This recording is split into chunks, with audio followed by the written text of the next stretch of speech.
Are you trying to go gluten-free and worried about making mistakes? If you're ready to go gluten-free, make sure you avoid these common mistakes. My name is Dr. Taranella. In this video, I'm going to share with you some common mistakes that I see in people doing gluten-free diets. We're going to look at some of the health parameters that you might expect to see improve, some things about labels, and how far you actually have to go to see improvements in your health. Again, my name is Dr. Taranella, and I'm making these videos to help you connect the dots of your health to go beyond just the basics, whether it's a confusing symptom, lab test, diagnosis, or something as simple as gluten-free diet. I'm making these videos because I enjoy helping you understand what's going on with your health. So if you like this kind of information on nutrition, hormones, and just trying to get a better understanding of what's going on with your health, click on the like button and don't forget to subscribe to the channel to get more videos like this one. Now for a quick disclaimer, the information in this video is for informational purposes only. It's not intended as a treatment for any health condition or as a substitute for seeing an actual doctor or medical professional. It should be used as an educational guide to deeper your understanding of your own health and treatment success. If medical attention is needed, don't delay in seeking that attention. All right, let's connect some dots on gluten-free diets. So here we want to look at 3 common gluten-free mistakes.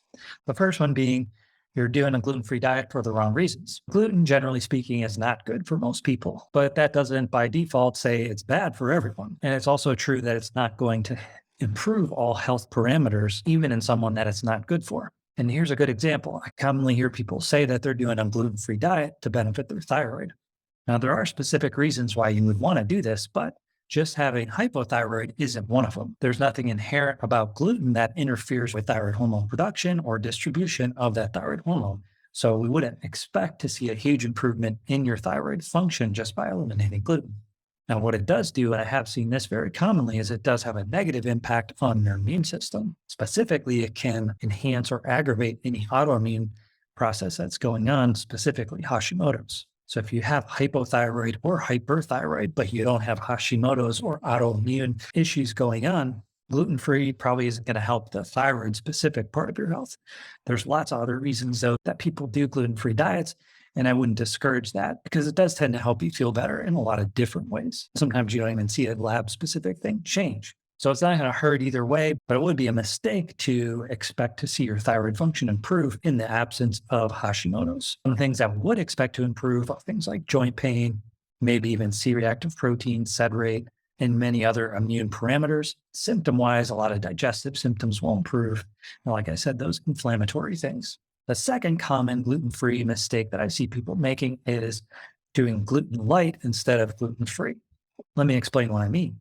Gluten light would be having it less often, maybe instead of twice a day, maybe you're having it every other day. Usually, though, this isn't enough to actually see the benefits of going gluten-free. So you end up still with all the same symptoms. Maybe they're 10% better, but it's really not enough to see the drastic difference in your health that you're going to notice if you go gluten-free for many days in a row, if not several weeks. So you need to stack enough days back to back to let your immune system calm down so things can stabilize and you can reach a new steady state.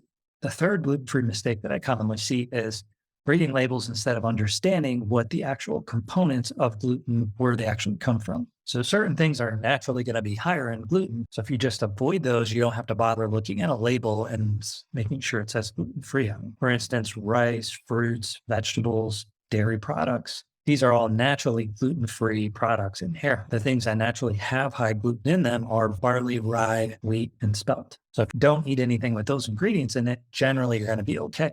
Now, if you are celiac or super sensitive to gluten, you probably have to take it to the next level and dig just a little bit deeper. Most people that are doing gluten-free diet don't need to worry about this, but if you want to go all in, I'll give you some additional things to think about. Some non-gluten grains like oats are processed in the same facility that barley, wheat, and rye are processed in. And so you can get cross-contamination from that.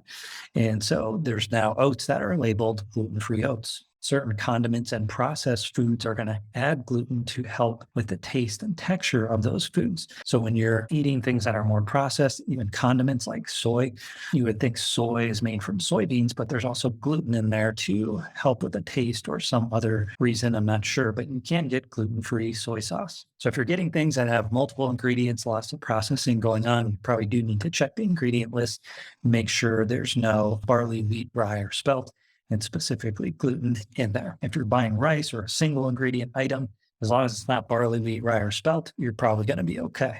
All right, that's all I had to share on this video, common gluten-free mistakes. Let me know what you think. Maybe you have some additional things to note about some of the foods with hidden gluten in them. Maybe you want to tell me about your improvement in thyroid function or some other thing after eliminating gluten. Drop it in the comment section. I'm curious to hear your comments. Thanks again for watching. We'll see you next time.